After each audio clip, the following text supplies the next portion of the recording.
Hi, and welcome to Bright Minds from Tickmill. I'm your host, Patrick Munley, and in this series, we're setting out to answer some of the most commonly asked questions around investment and trading through entertaining and insightful conversations with seasoned insiders. In the world of finance, fear is everywhere. A recent Carrywise survey on investment behavior found that 14% of respondents feared losing money. Over 5% feared trapping their money in investments, and 11% feared investing generally due to a feeling that it's too complicated. Many people have fear around their personal finances. A recent Capital One survey showed that 77% of Americans are anxious about their financial situation, and this will inevitably hold people back from investing. Fear, along with greed, is a leading force in the trading and investment world, affecting both our personal investments and the market at large. On a personal level, fear can make us act in ways that are not conducive to success in the markets. From skittishly abandoning our long term strategies to missing out on amazing opportunities due to excessive anxiety. Changing our relationship to fear can help us overcome these worries and evaluate the markets and our place within them more accurately, leading to better decisions and therefore improved performance. Today, we're joined by Tony Blauer. Tony has been on the forefront of martial arts and self defense education for over 40 years. He founded Blauer Tactical Systems in 1985 to focus on performance psychology and tactical training. And his SPEAR system, which focuses on psychology, physics, and physiology, is used by law enforcement organizations globally. Tony now runs fear management seminars, which aim to change our relationship with fear in order to rethink and improve many aspects of our lives, both professionally and personally. In this episode, we'll be discussing fear, how it changes our actions and decisions, and how we can manage those effects. We'll be finding out what happens in our minds and bodies when fear takes hold, and how we can control and harness fear to our advantage when trading and investing. Tony, welcome to Bright Minds. Could you start by telling us a little bit more about you and your career so far, your personal experience with fear, and what made you want to study it? Hey, Patrick, thanks. Great to be here finally. What an interesting opportunity to speak to your audience because it's so counterintuitive, right? You hear Tony's done stuff, law enforcement, military, martial arts. I've worked with pro fighters, amateur fighters, but the single most important area we focus on, which I think is the most neglected for all of us, is understanding how to manage fear. And we have an expression in our system: the people who manage their fear manage to fight. To fight being the operative word. It doesn't guarantee victory, but it guarantees you're in the fight, and that way you can perform. My history, to go back to your question, I've been afraid my entire life. I'm 62 years old right now. I'm still afraid of shit, right? I've got three kids. My daughter's out on a trip. My other daughter borrowed my car. My son's flying to Paris. I'm going, okay, is everything okay? Is it like it's just nonstop. And it was weird, from 0 to 10 years old, from 10 to 20, from 20 to 30, looking back as we've developed our program. And for those of you watching, I've got a t-shirt on that says no fear, but it's spelled unconventionally or counterintuitively. It's spelled Know. And the idea was, and I wish I'd learned this lesson when I was a kid, because my life would have been different, is that when we get to know fear, when we want to know fear, when we decide to know fear, we can turn fear into fuel. And if fear now becomes more of a kind of a stimulus to take action, then we can actually use it in a positive way. Because most of us, as evidenced by the very detailed introduction, have a negative relationship with it. And if I think about specific events, like as a kid, I was an all-round athlete, but I was never the best athlete because I was always worried about would I make the team? Would I let down my dad? I can remember always being afraid, Patrick, of what's the score? Are we going to win? Are people judging me? Are people evaluating me? And I think most people carry that around their whole lives. We do that, as adults. Before you go to a meeting, if you're going to a social meeting, you're looking in the mirror, you're fixing your hair, you're deciding, I shouldn't wear this, I should wear this. You know, when you create the self-awareness to understand where that is coming from, it's a superpower, because now that self-awareness inspires some critical thinking. Yeah. And the combination of self-awareness, critical thinking, it actually is like a superpower to situational awareness. And that has direct application in all our lives, but particularly in investing and finance and so on and so forth. But um, to wrap this up, because I could talk for the whole show on how fear I've dragged around fear my whole life. Let's assume that I would still have become the self defense guy, the fear management guy, and I'd still have this career that brought me to here. Had I learned that fear can be a positive thing, in fact, it's almost always a positive thing, that all that would have changed in my life is I would have worried less. I would have made decisions faster. Like my mission right now is to get parents and teachers and kids to understand the psychology of fear, not the physiology of fear, and that will change everyone's life. Why do you think it's such a motivating emotion? Insofar as, I mean, I think I've read previously that when you grow up as a child, if you're in an environment whereby your parents are constantly saying, "No, don't do that. That's dangerous. Come, come back from the edge. Don't go too near the water." Is it that that gets so ingrained in you from an early age, and then without that being corrected, or you having the self-awareness, or someone giving you the input that that's not the way to face the world, that just sticks with you and progresses throughout your life, and a bit like you say, eventually becomes something that's almost debilitating. Yeah, no, 100%. Obviously, there are certain they believe there are certain fears that are like DNA level, like a Right. fear of snakes, spiders, falling. So we know to walk to the edge of a cliff, like going, "Ooh, that looks like a big drop there." We know that you're in the woods and you hear what looks like a rattlesnake. You don't look to your buddy and go, "Hey, is that a small tambourine band, or does that sound like your body just knows." But other than that, there's a theory out there that almost all other fears are learned or taught through society or your guardians, your parents, your mentors. So there's quite a famous trading psychology guy, not with us anymore, Mark Douglas. One of the analogies he gave in one of his early books was about a child and a parent meeting a dog. So the parent had grown up in a situation whereby every dog was deemed to be, a hound of the Baskerville, was going to slaughter you where you stood. And he taught then about the child who meets the dog without the parent around him. So without any influence from the parent, the child will meet the dog, and the natural instinct is to want to embrace the dog. Whereas that same child with the parent who's overtly protective, or had had a bad experience in their childhood with dogs, immediately the hand goes on the arm and they're pulled back. And it shows how just that one simple act can craft your response, and almost like a fear response to an animal that may or may not be a threat. It just really drives home that idea of how, like you say, mentors or your primary caregivers really shape that early phase of your response to potentially threatening situations, not necessarily threatening situations. Yeah, 100%. And there's an interesting and more subtle aspect to fear. We could argue that there are no bad fears, because if there's true danger, Yeah. that fear spike is like an alarm sounding in our body.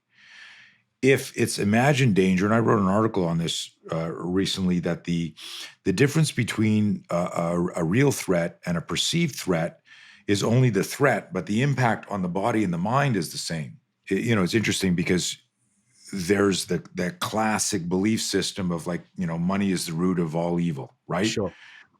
But nobody in finance and investment believes that, because they wouldn't be in that business. Sure. And so someone introduces you to somebody in a business, and you're going to like pitch them this idea of, "Hey, let me represent you, let me invest your money." If Yeah. that person grew up with the mom that was afraid of the dogs, but the dog was money, Yeah. they might look at you and nod, and then they're not returning your calls, right? And Yeah. it's an imagined fear, but the result in terms of behavior is exactly the same. So there's a story I tell in our No Fear seminar of growing up in Canada. You're either a skier or a skater. Right.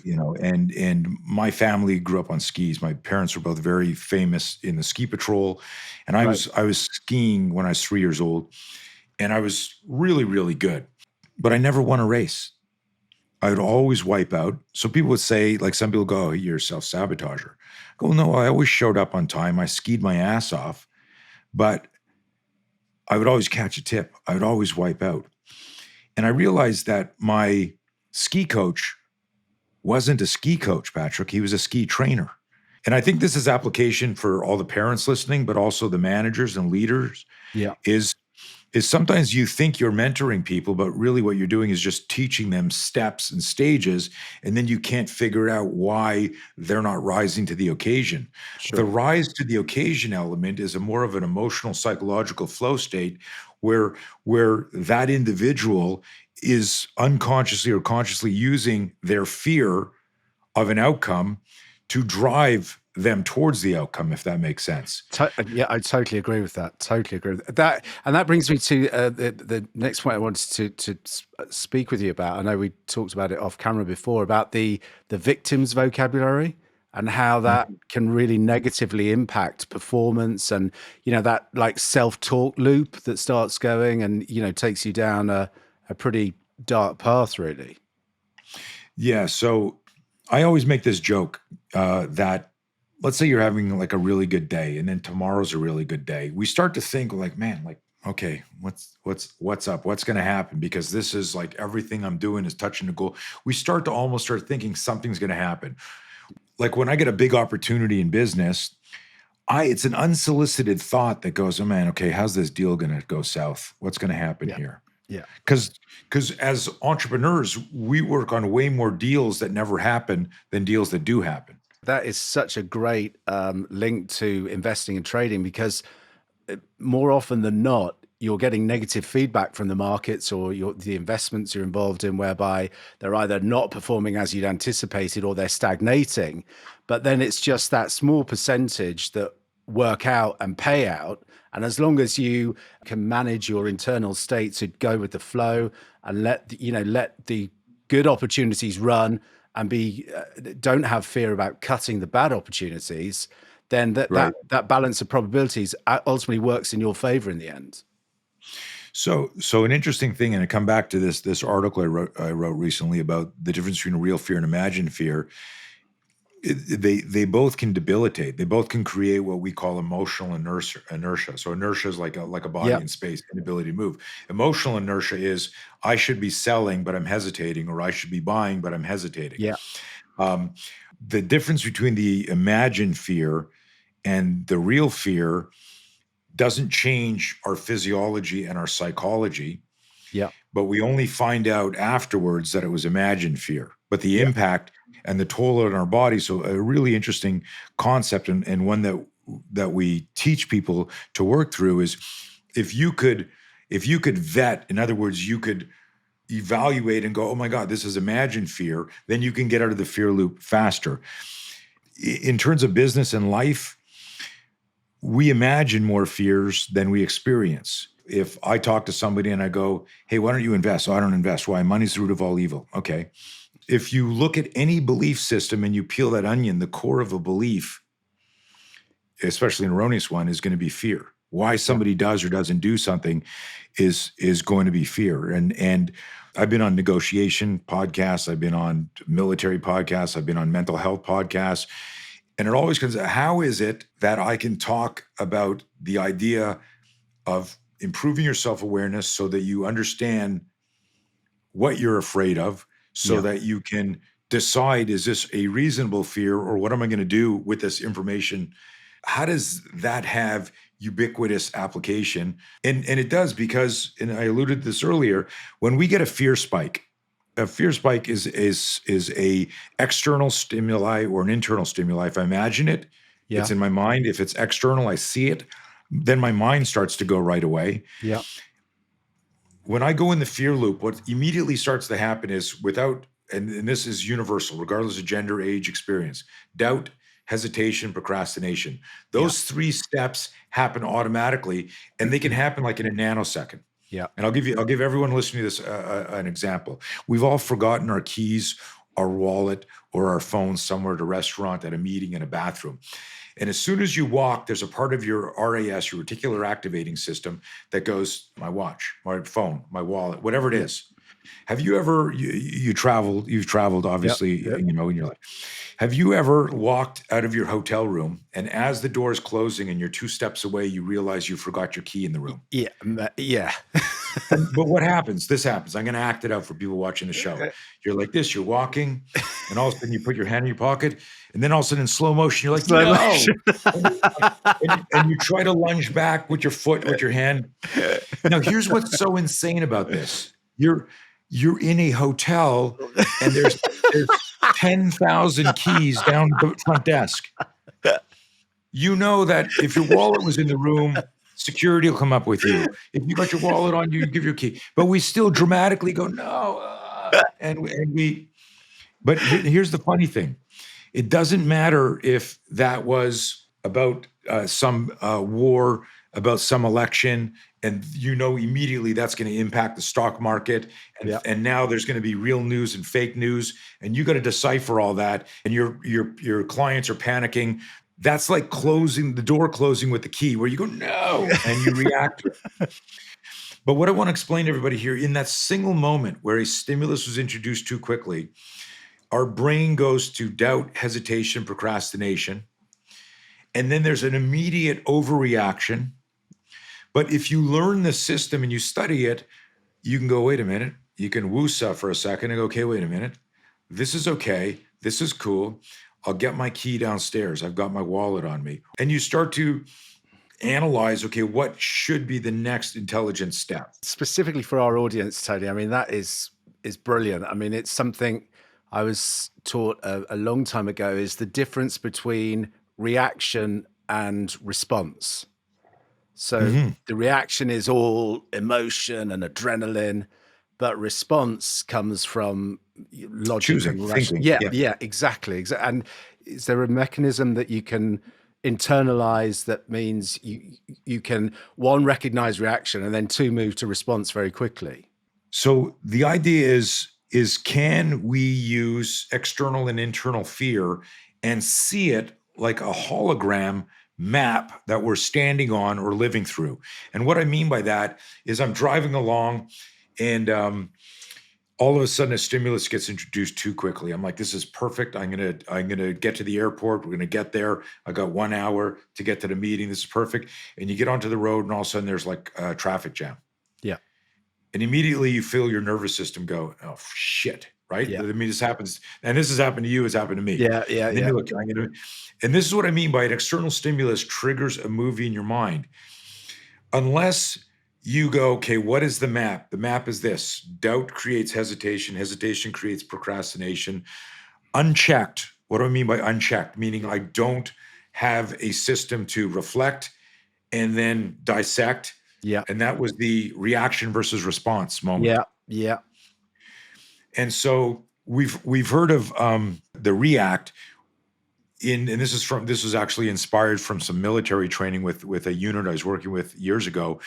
We would talk, everyone was always reacting to contact, and we said, look, we need to pre-act to contact. Right.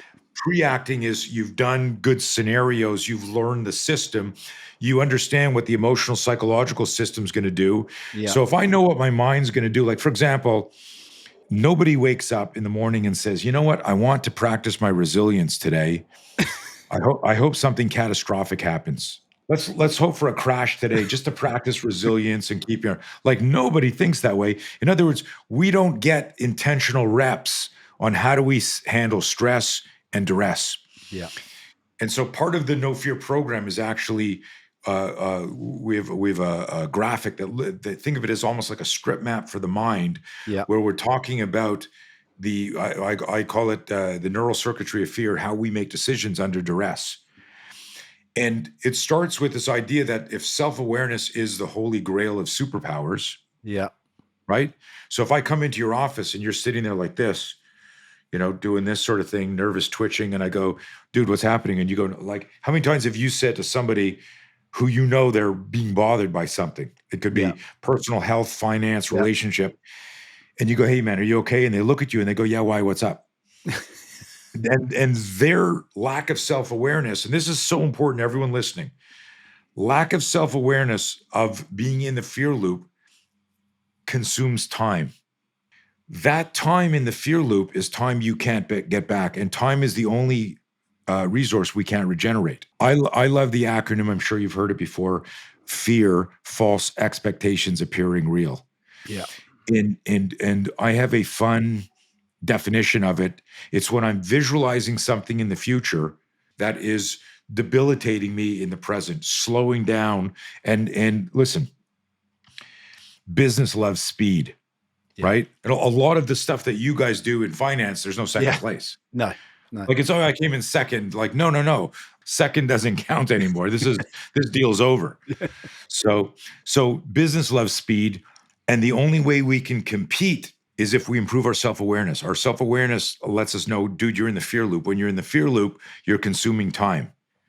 If I can manage the fear, I can help manage time. And that's, like, I don't even know what that's worth to people, is the ability to manage time. For our specific audience, the things you've mentioned there, Tony, I think are absolute pearls, because for a lot of people starting out in trading and investing, this fear loop actually liquidates accounts.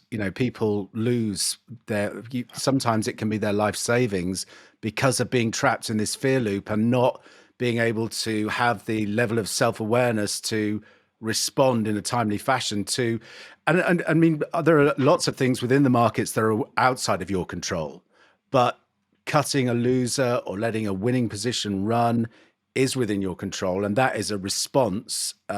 Whereas like you say, the fear loop is creating that emotional reaction where you make missteps and mistakes. That is quite a common theme certainly within the retail investing community. So I think for this audience to really grasp what you're saying there and take that on board is gold dust. The application of everything we've talked about during today's session, I think, will just be priceless for them. So really want to thank you for your time today, Tony. And most importantly, is there anywhere that our listeners can go to follow up on some of these concepts? I think you mentioned to me offline that you've got quite a neat PDF that people can download. Yeah, like hopefully you'll share that with anyone listening. It's called Making Friends with Fear. And if anyone wants to talk, I handle all my social media. If you got a question, like, people are always trying to get me to outsource it, but I love communicating and talking to people. And if you've got a question or something that I can do, just hit me up and we'll talk. Tony, thank you so much again for your time today. And thanks everyone for listening to Bright Minds from Tickmill. If you found these conversations useful, you can find us at youtube.com/@tickmillglobal. Let us know any questions or comments below the video, or get in touch directly at podcast@tickmill.com. While through these conversations, we offer tips and insider knowledge, nothing on the podcast should be considered financial advice. And we encourage listeners to seek professional financial advice whenever they can. Guests' opinions are their own and not necessarily reflecting the views of Tickmill Global. Once again, thank you, Tony Blauer, for your time, and thanks everyone for listening.